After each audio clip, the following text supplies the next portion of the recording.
Tisočletja se je zasledovala vednost kot obramba pred resnico. Tako pravi Lacan v 13. seminarju. Ta seminar je potekal med letom 1965 in 66. Seminar nosi naslov L'objet de psychanalyse in v tem istem seminarju potem nadaljuje: ne obstaja tista stvar, kateri pravimo metalanguage, metalangage. In kako si lahko razlagamo zgornja dva citata? In mislim, da tukaj je pomembno opozoriti na to, da tisto, kar beremo v teh zapisanih oziroma natisnjenih seminarjih, je adaptacija seminarjev, torej ustnih predavanj, ki jih je Lacan držal na različnih univerzah v Parizu. Govoril je študentom, tudi širši publiki, nekateri izmed njih so bili tudi v tem psihoanalitskem procesu, torej treningu, da postanejo psihoanalitiki, ali oziroma so bili v analizi pri Lacanu samemu. In celotni korpus teh seminarjev se je dogajal nekje v časovnem obdobju med leta 1953 in končali so se z Lacanovo zadnjo disolucijo psihoanalitske šole. Bilo jih je veliko, ampak ta zadnja se zgodi leta 1980. In tudi to je bila potem Lacanova zadnja govorjena beseda. Umre kmalu zatem, leta 1981, kot da je mogoče prišel do nekega naravnega konca teh svojih predavanj, ali pa tudi lahko vidimo to kot, da je prišel do konca limita psihoanalize in teh organizacij, ki so obstajale pod njenim imenom. V tem času Lacanu ni uspelo umestiti psihoanalize v znanstveni okvir, kot eno, ni mu uspelo razrešiti internih antagonizmov in tudi same discipline psihoanalize. Ni mu uspelo zadržati svojih sledilcev, ki so ga pa počasi začeli zapuščati. In mislim, da moramo razumeti te spise tudi v nekem zgodovinskem kontekstu. To, kar so takrat bili mogoče v tistem času dominantni diskurzi. In Lacan v končni fazi, tudi on je bil psihiater. V nekem momentu se je začel pa zanimati za psihoanalizo. Skozi Freuda se je odločil, da bo v bistvu Freudovo teorijo oživel takšno, kot jo je mislil sam Freud. Torej, da jo bo reinterpretiral, da bo psihoanaliza končno postavljena na svojo pravo pot in ne na stran poti, ki je recimo ubrala postfreudovska šola in doktrina ali pa ameriška egopsihologija. Dobro, ampak v tistem času francoska psihoanaliza je doživljala nek zaton ali pa verjetno sploh ni bilo veliko psihoanalitskega diskurza prisotnega v samem nekem širšem družbenem kontekstu. Lacan pa je potem zapolnil to vrzel, to prazno mesto francoske intelektualne scene nasploh, če želimo, ki pa je takrat predvsem bila zapresežena ideji eksistencializma. Glavni predstavniki so bili recimo Sartre, Debois in ostali. Ampak nihče ni striktno govoril o psihoanalizi. Psihoanaliza je še vedno bila neke vrste obskurna ideja, kateri se misleci tistega časa niso posvečali veliko. In Lacan v tistem momentu je začel delati na povratku k Freudu skozi natančno branje prav Freudovih del.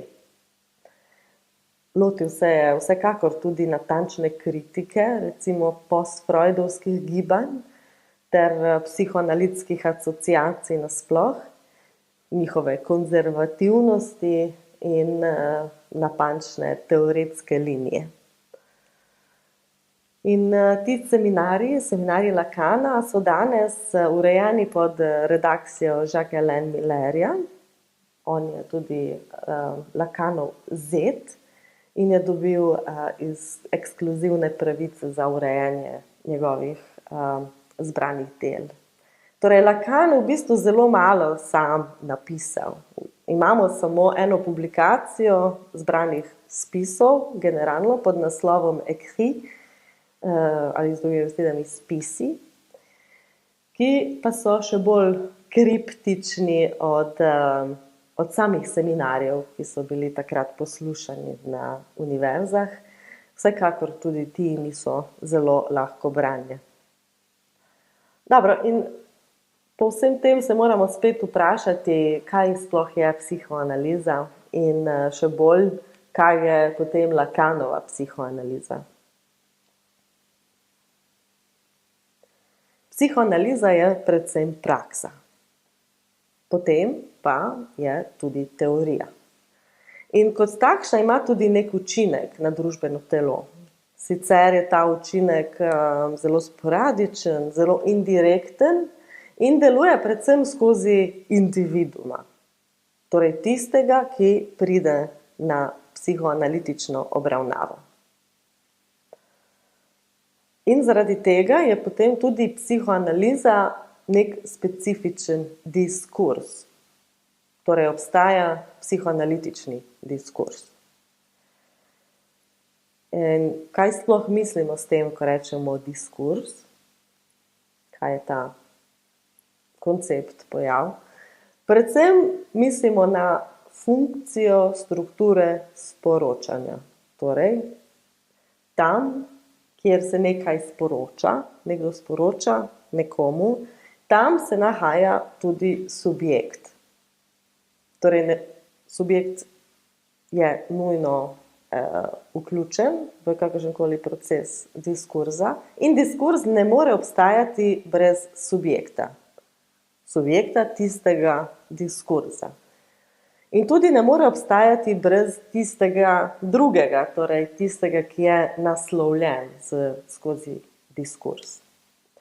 Mogoče se tukaj lahko spomnimo Hegelove dialektike gospodarja in hlapca.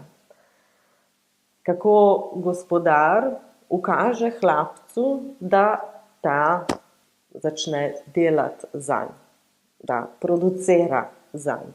In brez te fundamentalne razlike med njima, torej brez tega, da hlapec dejansko prepozna gospodarja kot gospodarja, gospodar ne bi mogel v zadnjem ne zasedati te pozicije. Torej, nujna je ta prepoznavnost, torej, da je gospodar tisti, ki naslavlja hlapca. In hlapec, ki je poražen, mora prepoznati moč gospodarja, ki ga je porazil. In skozi celotno zgodovino je bil v bistvu diskurs, zametki diskurza, način izražanja moči. Torej, moč je tisto, kar na subtilen ali pa ne tako zelo subtilen način vlada tudi danes našemu družbenemu kontekstu. In diskurzivnost je struktura, ki dominira in upravlja z družbenimi vezmi. Lahko bi rekli, da je neka superstruktura. In to pomeni, da diskurz ni samo neki jezik, neka govorica in tudi ni nujno dialog. Sicer pa se določena struktura diskurza lahko prepozna. Recimo, ko opazujemo neke govore, predvsem politikov, ki so javno dostopni. Torej, recimo, Trump je tukaj najbolj emblematičen primer prav diskurza gospodarja. Dobro, torej imamo že drugi diskurs, ki ga lahko zastavi kot primarnega, kot diskurs, ki je diskurs vseh diskurzov, in to je diskurs gospodarja. Je vedno prvi, izvorni in tako rekoč originalni diskurs. Torej, lahko rečemo, da diskurzi so vsekakor mnogi, so tisti eni predominantni in na drugi strani derivati, ki pa soobstajajo med množico raznih diskurzov, mogoče med seboj podobnih, ki pa imajo podobno osnovo, strukturo, iz katere izhajajo. Torej, diskurz ima vedno tudi neko strukturo. In še nekaj, diskurzi so tudi zmeraj v konfliktualnem odnosu. Imajo strukturo in imajo konflikt. Konflikt je tudi strukturna nujnost, torej ne moremo imeti strukture brez konflikta in vice versa, bi lahko rekli, ne? Torej, diskurzi ne obstajajo v neki sinhroniji ali neki naravni harmoniji, ter se med sabo prepletajo, ne. Se vzpostavljajo ravno skozi neko medsebojno izključevanje ali pa metamorfozo, katera pa bazira na konstantni tenziji in konfliktu znotraj samega diskurza in pa med različnimi diskurzi kot takimi. Torej, lahko bi rekli, da je konfliktualnost znotraj diskurzov potencirana glede na interakcijo med raznimi diskursi. Ok, ampak zakaj je temu tako? Spet se lahko vrnemo po odgovor k Hegelu, in če razumemo lekcijo o dialektiki, potem je tukaj samo po sebi se razodeva dejstvo, da v sami srži procedure nekega gibanja je negativnost. Tista negativnost, ki pa je motor samega gibanja. Brez tega ne gre. In ta negativnost, kot motor dialektičnega gibanja, recimo, je lastna vsaki strukturi. Predstavlja tako rekoč tudi konstitutivni konflikt ali originalni konflikt. In naloga doktorske dizertacije je locirati ta konstitutivni konflikt v preontološki dimenziji. Torej, zajeti ta element v neki generalizirani, generalni negativnosti. In ta moment bomo definirali kot konflikt, ta specifični del, in razvili njegovo ontološko dimenzijo. Torej, ontološka dimenzija koncepta konflikta. In to vsekakor potem pomeni več stvari. Ena je, da tukaj konflikt ni samo neka antropološka, neka družbena dimenzija, ni samo efekt nekega dogajanja, nekaj, kar lahko opazujemo, recimo tudi skozi teorijo diskurzov kot eno, ali pa neke druge elemente superstruktur, kot recimo so država, zakoni, ideologija, kultura, inštitucije in tako naprej. Konflikt ima svojo ontološko dimenzijo. Z drugimi besedami, ima svojo strukturirajočo strukturo. In zato je struktura strukture. In diskurs, kot ena izmed struktur, skozi katero poteka neka komunikacija, je torej oblika ali pa neka forma, ki vsebuje sporočilo. Nekaj je sporočeno skozi to premikanje. In tisto, kar je sporočeno, je objekt te komunikacije. Ampak ta objekt, tisto, kar je sporočeno, tukaj kot neka vsebina, bi lahko rekli, da nima največje pomembnosti. Tisto, kar je rečeno, bo determinirano z strani strukture. Torej, z nekim diskurzom, strukturo in ne z vsebino, torej s tistim, kar vsebuje ta struktura. In, dobro, ampak zakaj je potrebno razločiti med temi dimenzijami? Mislim, da ravno iz tega vidika, da sama beseda ali pa beseda sama po sebi ne determinira nekega pomena.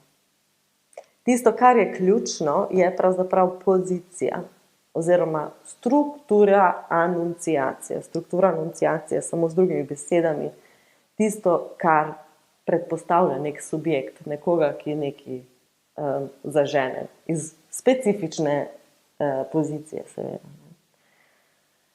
Torej, tisto, kar je ključno, je ta pozicija in pa struktura anunciacije.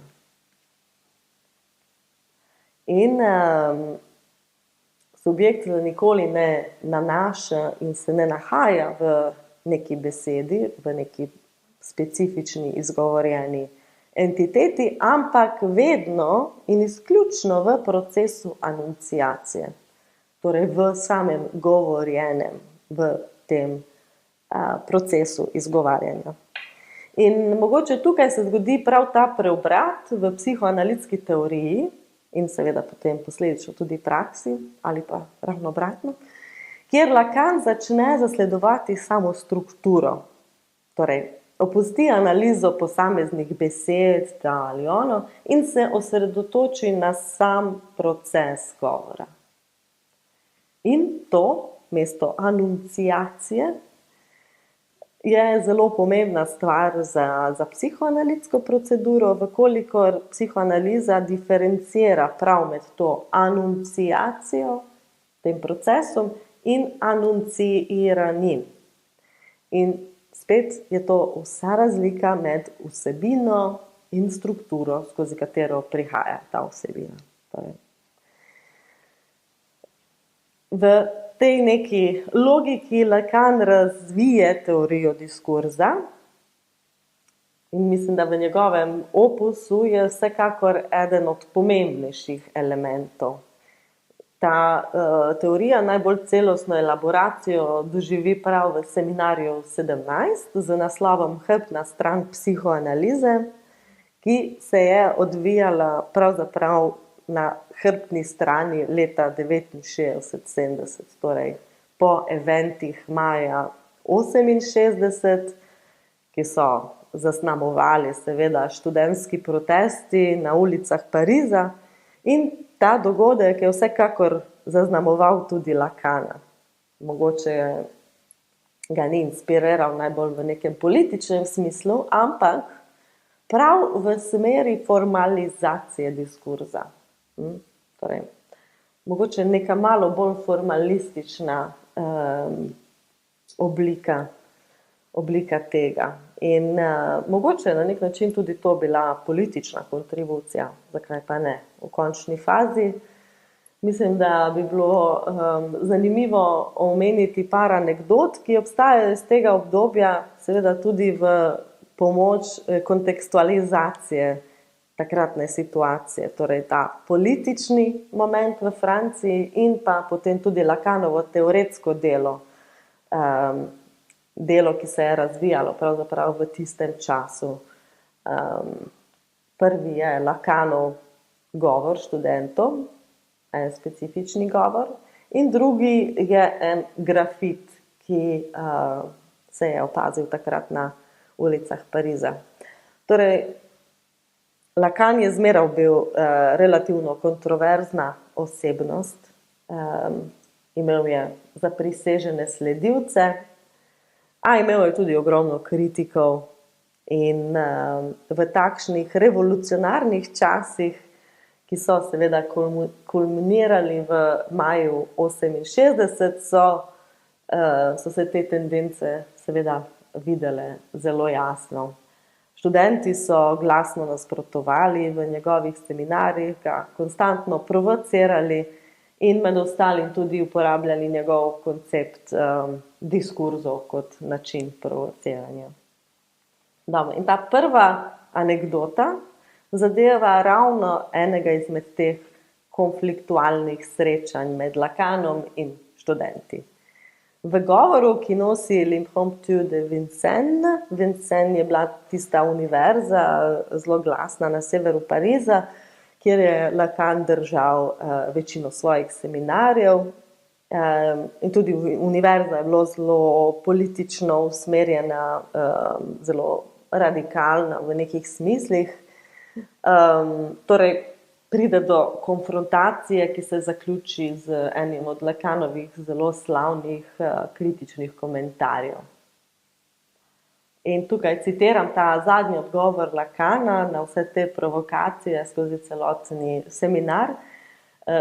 Provokacije tako imenovanih revolucionarjev, torej študentov, ki so se zbrali v ogromnem auditoriju, da bi poslušali velikega Lacana.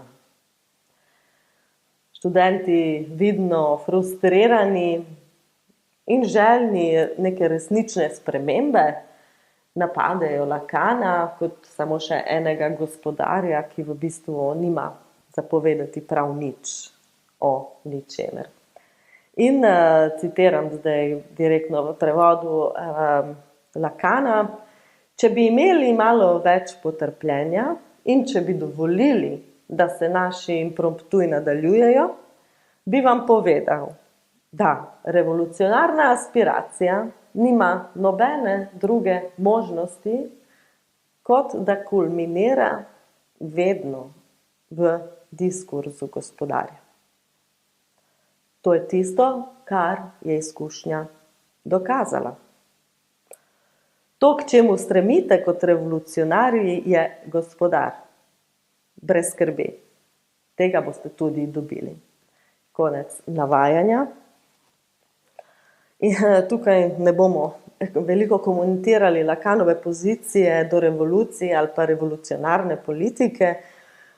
Mogoče to pustimo za drug čas. Kaj pa je v tem komentarju zelo preciznega in jaz mislim pomenljivega, je pravzaprav nekaj, kar ima praviti za strukturo, torej za diskurzom. In diskurz gospodarja, kot ta protodiskurs, diskurs, iz katerega izhajajo vsi drugi diskurzi. In da bi mogoče celostno lahko zajeli pomen te Lacanove kritike, mislim, da moramo omeniti še tisti drugi primer, ki se je prav tako zgodil v času študentskega protesta, in sicer tisti slavni grafit, ki je v nekem momentu se pojavil na steni zraven Sorbone, to je Sorbona, ena najbolj elitnih francoskih univerz, tako rekoč je bil to simbol najvišje znanosti. In na zidu je bilo zapisano: Le structure ne descendent pas de la rue, kar pomeni, strukture ne stopajo na ulice. Ali z drugimi besedami, strukture ne marširajo, ne hodijo po ulicah. In slogan teh protestov leta 1968, kot emblem teh protestov, direktno kritizira pravzaprav tisto idejo strukturalizma oziroma strukture kot take. In seveda dva predstavnika tega gibanja sta prav antropolog in lingvist Jean-Lévi-Strauss in psihoanalitik Lacan, ki je zelo veliko črpal prav iz dela Lévi-Straussa. Torej, kaj je strukturalizem? Poudarek je predvsem na nekem sistemu in specifično sistemu jezika, torej nekega procesa govora in ne toliko neke specifične besede. Torej, metodologija, ki pa je bila prevalentna za to idejo, je bila semiotika. Torej, dešifriranje raznih simbolov, dekodiranje vseh možnih družbenih relacij, skratka, dekompozicija vseh možnih elementov, kako bi prišli do same logike delovanja struktur. Torej, da pridemo do neke osnove kot take. In ideja je bila, da skozi ta sistem potem lahko pridemo do nekih globljih nezavednih struktur, ki pa seveda regulirajo družbo. Torej, strukturalizem gre za neko direktno kritiko prejšnjega dominantnega obdobja egzistencializma, kot smo rekli, ki je v filozofiji zagovarjalo predvsem ideje svobode in svobodne volje, človeške neke radikalne nedeterminiranosti ali, bog ne daj, predeterminiranosti. In tako strukturalizem v filozofiji, umetnosti in drugih poljih začne zagovarjati idejo o nekih predobstoječih strukturah, ki potem regulirajo človeško izkušnjo. Ali pa drugače rečeno, smo rojeni v jezik in v strukturo. Seveda ti elementi so determinirani z močjo, kako pa drugače. Je struktura, ki skozi svojo dominacijo potem regulira družbene vezi. In ena izmed teh je seveda diskurs.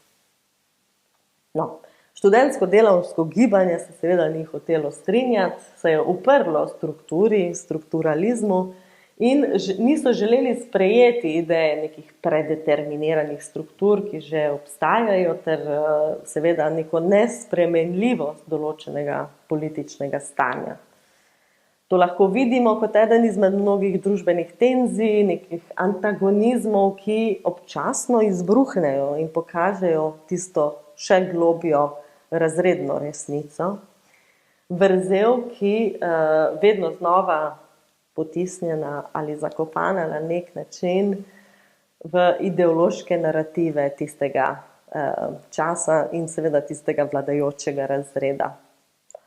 Še zmeraj pod vplivom že dobro zasidrane ideje egzistencializma, takrat študenti napačno zaključijo, namreč, da je družba odraz nekih spontanih akcij in nekih struktur, ki pa vsekakor ne morejo biti vnaprej determinirane ali pa da determinirano delujejo na posameznika v sami družbi. Skratka, da je sprememba vsekakor bolj na strani neke kontingence, kot pa rigidnosti sistemov. Se sliši skoraj logično, ampak vsekakor so menili, da sprememba prihaja izključno iz sodelovanja posameznikov v skupni akciji, bi lahko pritrdili, ampak če je to definicija revolucije oziroma nekega revolucionarnega organiziranja, potem ima Lacan prav z zaključkom, da se izkušnja revolucionarnih podvigov zmeraj končala v diskurzu gospodarja. Mislim, da je to samo do neke mere res, vsekakor pa je to bilo res za maj 68. Potem sledi Lacanov komičen odgovor na omenjen slogan, torej, da strukture marširajo po ulicah, oziroma ne. Kar se zgodi, pravi Lacan, v 1968 je, da strukture vendarle marširajo po ulicah. To, na kar so opozorili študentje v končni fazi, je ravno ta strukturni imbalans, eksplozija teh dogodkov, pa samo še ena manifestacija teh istih strukturnih antagonizmov. Lahko rečemo ja, odgovor je vsekakor pravilen. Strukture, takšne in drugačne, dirigirajo družbenim dinamikam, ter strukturni konflikt so tudi tisti, ki se nekako manifestirajo v oblikah masovnih protestov ali nekih drugih pojavov, eskalacije ali erupcije potem tistega konflikta, ki pa vedno vreje pod površino. In da to razumemo, ne potrebujemo Lacana. Rabimo samo mogoče Marxa in seveda, da na te antagonizme lahko mogoče mislimo in lociramo še bolje, bolj natančno v razrednem boju. Lacan ni dajal prevelike teže marksizmu ali materializmu kot neki teoriji, vkolikor bi mogoče Marx imel resnično pomemben efekt na Lacana, njegovo nadaljnje delo, bi rekli, bi bilo to razvidno iz njegovih zaključkov. Torej, kakšni so zaključki po Marxovi ideji. Edini možen zaključek je v tem primeru revolucionarni. In danes obstaja cela vrsta filozofov, mislecev in tako dalje, ki želijo dokazati ravno obratno, da je Lacan bil pa pravzaprav pod velikim vplivom Marxove ideje in da je mogoče vleči neko paralelo med marksizmom in psihoanalizo na drugi strani. Mislim, da v končni računici je vendarle jasno, da je ta odnos več kot konfliktualen. Želja mogoče po združitvi psihoanalitične in marksistične teorije izhaja iz nekega drugega vzgiba. Ampak ne glede na to, Lacan je takrat bil ena od bolj vidnih figur v francoski inteligenci, intelektualni sceni. Ljudje so še zmeraj polnili njegove predavalnice, ga poslušali in mu tudi pripisovali nek vpliv. Torej, takrat bi mogoče tudi on lahko študente nagovarjal malo drugače. Če mislimo študente takrat v tistem specifičnem časovnem kontekstu, so bili seveda izgubljeni, dezorientirani, deziluzionirani, iskali pa so neke odgovore na to svojo frustracijo, ki so jo pa istočasno projicirali ne samo na strukture, ampak tudi njene najbolj vidne predstavnike, torej recimo Lacana. Struktura, katero so doživljali opresivno, absolutno. Namesto, da bi Lacan takrat dajal lekcije o gospodarju in katerega ti študenti domnevno iščejo, bi lahko povedal kaj več o sami strukturi, torej strukturi, ki je kapitalistična in zato tudi nujno opresivna. Mogoče bi lahko malo manj modroval o tem, kaj naj bi bila nezavedna želja teh študentov. In kot je ugotovil že Freud, ja, človek ni gospodar niti v svoji lastni hiši. V tej isti logiki lahko tudi analist pokaže na dejstvo, da analizant, ko pride na analizo, ni gospodar svojega lastnega diskurza, torej svojega govorjenja. Namreč glavni element psihoanalitske teorije in pa tudi prakse je pravzaprav dejstvo, da je subjekt vedno razdeljen. Razdeljen je na dva dela, na dva diskurza. Eden je na površju, torej tisti, katerega se zavedamo, zaveden, tisti, ki se ponavadi začne z artikulacijo jaz, trr, in to je samo ta vrh ledene gore, tisto, kar štrli iz vode. Vse tisto, kar je pa pod vodo, in mogoče ni dostopno golemu očesu, pa pripada enemu drugemu diskurzu, rečeno tudi diskurzu drugega. In ja, ta del je malo manj opazen, zazna ga lahko pa samo zelo izurjeno uho. No? In ta drugi diskurz se ponavadi začne z besedico ne.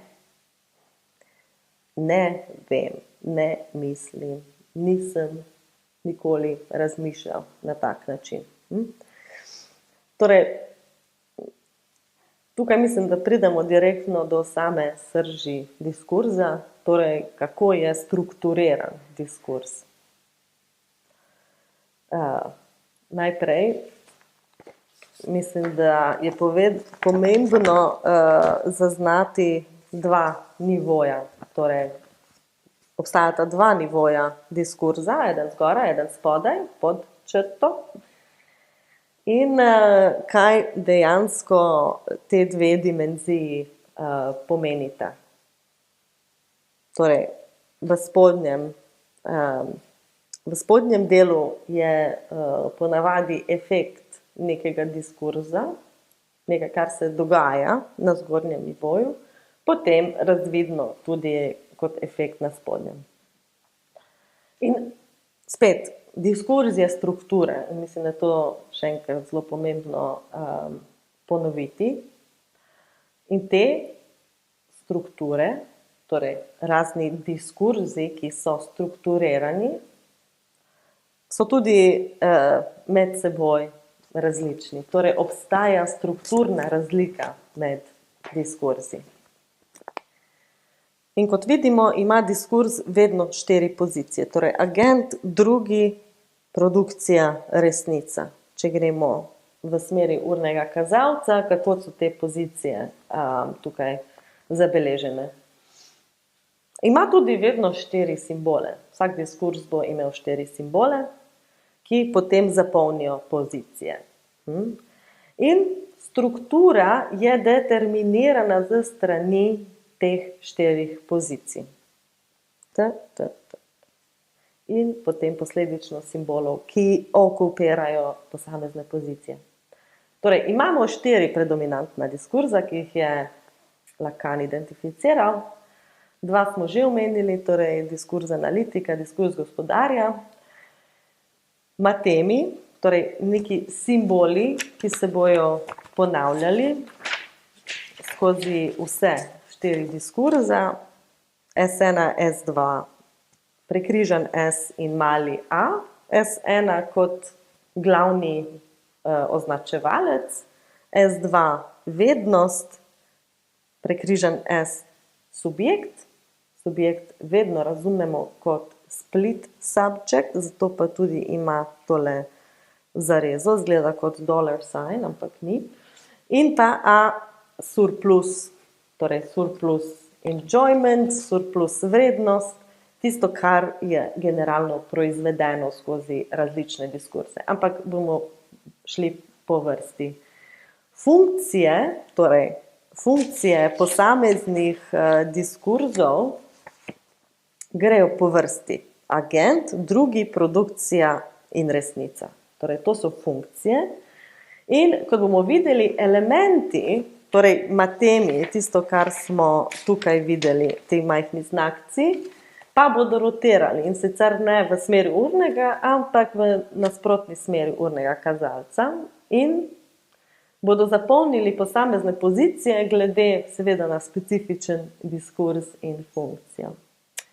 Ok, torej zakaj je Lacan formiral samo 4 strukture diskurza? On ne pravi, da so to edini obstoječi diskurzi, saj konfiguracije teh različnih kombinacij je vsaj 24, če ne še več. Poanta pa je, da je Lacan videl nekaj fundamentalnega prav v teh 4 specifičnih kombinacijah, katere bomo pogledali, in to fundamentalno je struktura. Torej, samo 4 diskurzi od vseh možnih diskurzov, ki obstajajo, nakazujejo na neko strukturo, torej na nekaj fundamentalnega. Ok, kot smo že začeli gledati diskurs številka 1, diskurs gospodarja, prvi izvirni diskurs vseh diskurzov, tako iz nekega zgodovinskega vidika, kot tudi same filogenetske primarnosti tega diskurza. Potem iz gospodarja se razvije vse. Ampak vse se začne z gospodarjem. Zakaj? Tukaj tudi moramo nakazati na sam proces govora, torej jezik. Jezik kot tak in pa označevalec, to, kar govorimo, avto, hiša, deluje na človeško telo kot odtujitev. Odtujitev od česa? To je tudi dobro vprašanje.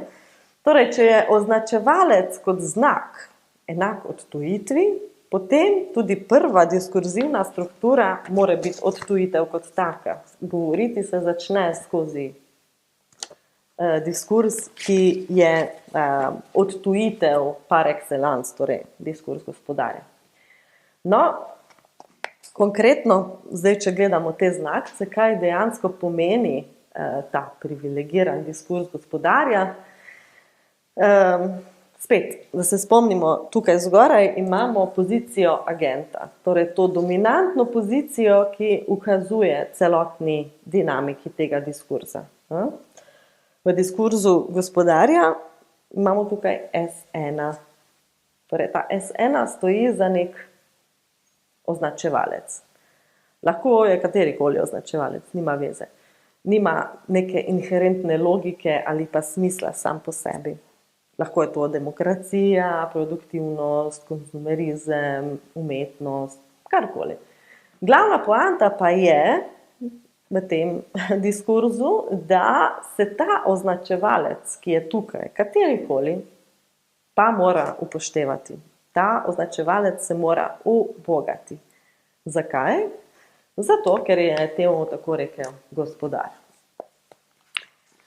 Zato ni nobene razlage, nobene obrazložitve, ta moč enostavno obstaja, enostavno se jo mora ubogati. In to je tudi imperativ jezika kot takega, torej je tukaj neka homologija med diskurzom gospodarja in pa jezikom kot takim. Nihče ne ve, zakaj govorica funkcionira kot funkcionira, ampak se mora upoštevati kot nek imperativ. Ne moreš začeti govoriti drugače, tudi če poskušaš. In ta imperativ, ta pozicija označevalca nekoga nagovarja. Nagovarja tega drugega, pozicijo drugega. Tukaj to pozicijo okupira S2 in S2 tukaj reprezentira tistega, katerega gospodar konstantno nagovarja. In v Heglovi dialektiki spet je to recimo hlapec, suženj, kakorkoli.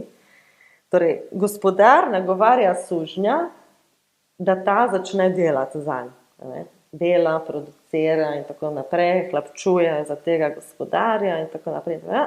In v tem procesu se ta hlapec nekaj nauči, ne gre to vse čisto mimo njega, in v nekem momentu postane utelešenjo znanje, vednost kot taka, S2. S2 je simbol za vednost. In gospodarja ta vednost niti ne zanima. Torej, dokler sistem reproducira, deluje tako, kot more in ga prepozna kot gospodarja, on ne želi vedeti nič o sami vednosti. In tukaj lahko uporabimo primer kapitalist-delavec, recimo eden od tipičnih pozicij, ki danes seveda prevladujejo v naši družbi. Torej, delavec dela za kapitalista in nekaj se proizvaja. Tisto, kar se proizvede, je tukaj neka presežnost, neka presežena vrednost. In v tem primeru A, mali A, je tukaj definiran kot surplus vednost. Vrednost. Zato, ker je ta A nek presežek, nekaj gre onkraj,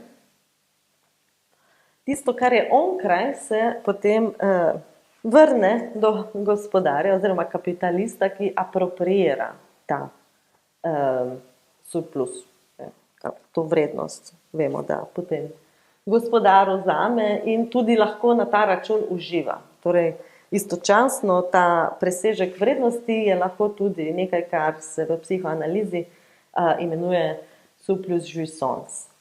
In to je ta presežek užitka, za Lacana zelo pomemben termin, v celotni seveda libidinalni ekonomiji in pa tudi je indikator tega primarnega užitka, ki pa je gonilna sila celotne zadeve.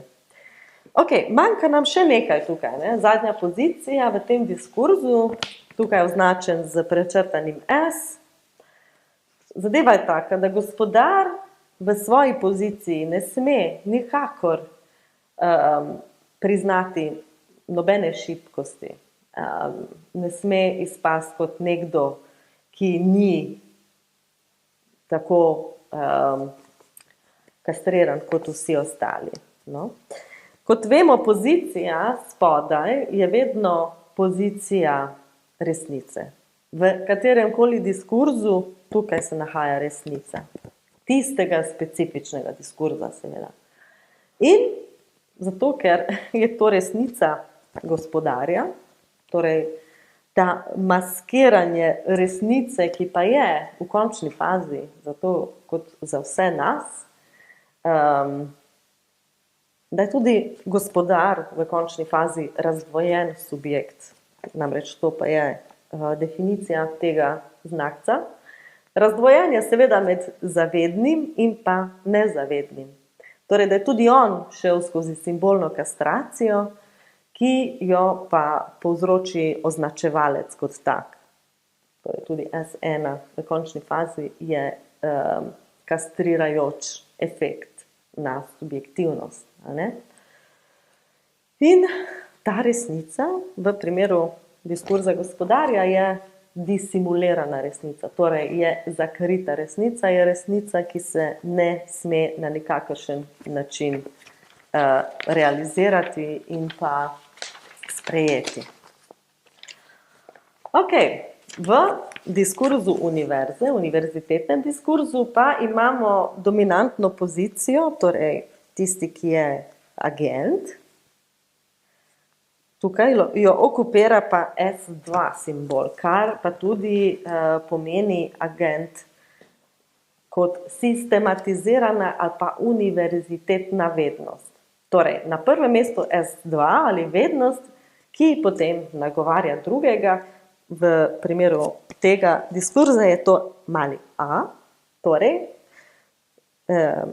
gospodar ali pa agent direktno naslavlja to preseženo vrednost. V kapitalistični ekonomiji recimo je to produkt, ki je potem ekstrahiran od delavca in tako naprej.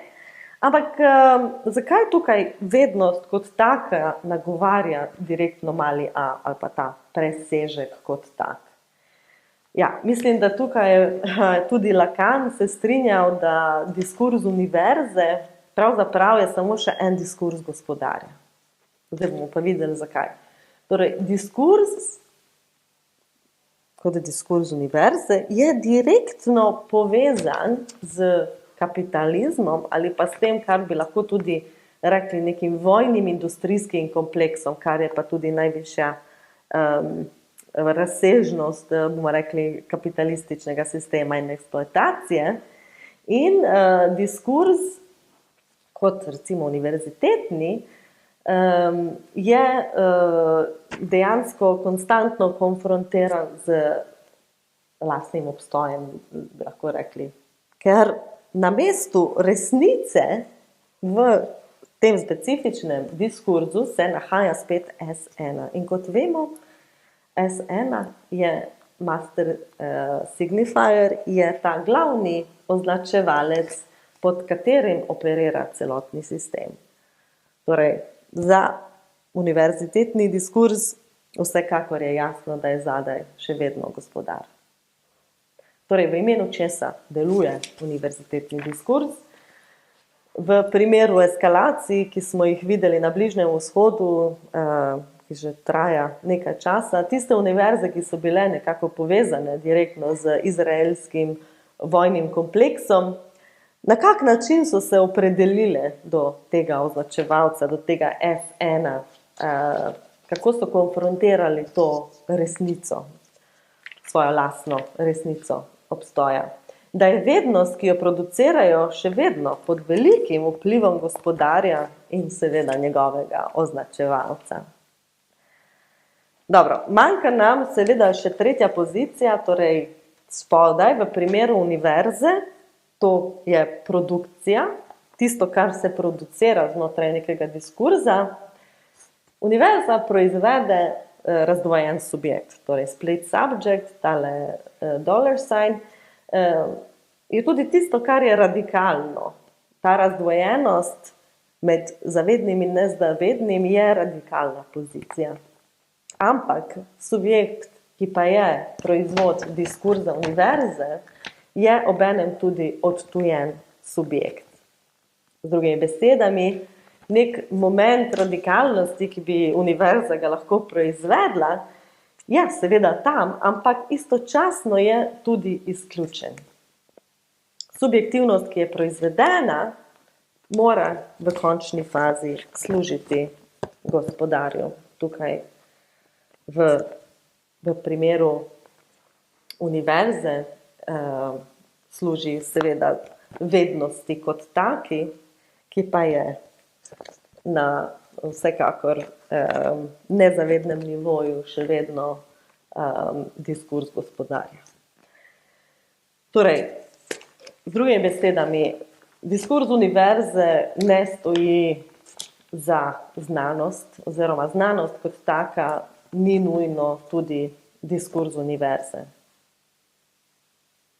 Torej, univerza lahko proizvede ali producira, reproducira tisto, kar je že obstajalo, kar obstaja, tisto, kar je v poziciji agenta. Torej, nič novega, nič manj in nič več kot tisto, kar je že. Medtem ko znanost, in o tem bomo tudi govorili, ima vsekakor drugačno funkcijo in predvsem ima drugačno pozicijo agenta, ko se gre za diskurs znanosti. Seveda, ostajajo nam še dva poglavitna diskurza, ki pa artikulirata tudi vso razliko od diskurzov gospodarja, ki sta na koncu koncev en in isti diskurs.